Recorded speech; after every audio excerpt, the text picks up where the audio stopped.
Okay, we're here to review the movie Wonder Woman.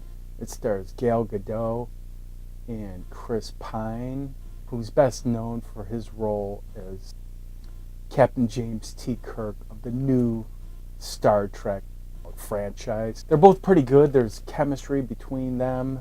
There is a bit of a romance between the two and a lot of action. There is some humor in it as well. The movie's a little slow at the beginning. They show some backstory of the young Diana being trained by these Amazonian women on this island that they inhabit. A pilot who crash lands in the ocean near the island, so Diana has to rescue him. That's Steve Trevor, played by Chris Pine. Complex character. It's revealed that he's a spy working for British intelligence. He's working on some secret espionage where he tells her what's going on in the world. There's World War I going on, and she is a bit of a fish out of water because she's kind of naive. She's been sheltered. There's some humor involved with her trying to learn the ways of mankind on Earth, and it's a little bit slow at first. There's a lot of scenes of her being trained as a young warrior princess on the island, and then the movie starts to take off. You start to realize that Diana is not just an ordinary Amazon woman. She has extra skills beyond that of normal Amazonian women, and she displays those skills when they are combating the Germans. It's pretty exciting that the movie really starts to take off during these action sequences, and you get to see firsthand Wonder Woman in action, and you realize that she has special powers that are beyond what normally you think of as Wonder Woman. She has wristbands that deflect bullets. She has a sword. She has a shield. She has her lasso of truth, but it's also used for other powers as well.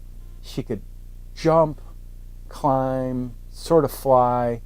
Once the action gets going, the movie really starts to take off because you see some of the cool special effects. When they start really fighting, things slow down. It's kind of like The Matrix, but then there's other action sequences where things speed up. You know, it's kind of CGI, but it still looks cool, and there's an interesting soundtrack that's more contemporary, kind of futuristic sort of sounding soundtrack that really works well.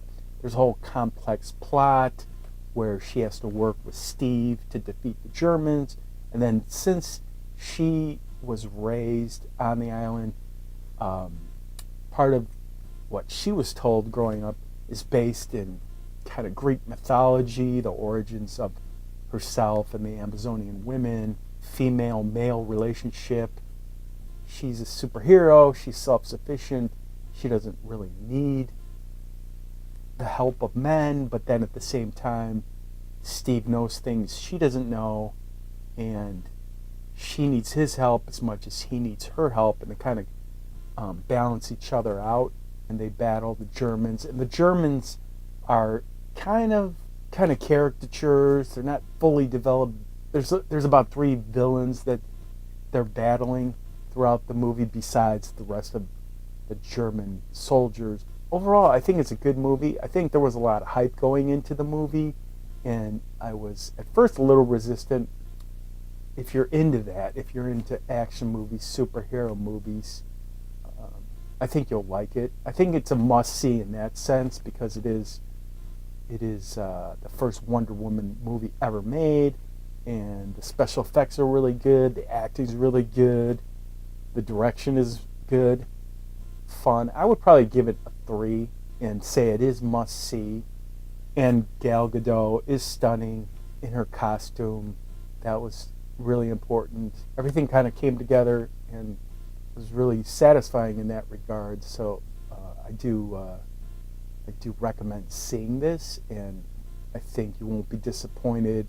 that's about it. I don't know what else I could say about the movie. If you like this review, please put your comments down below, like, share, subscribe, and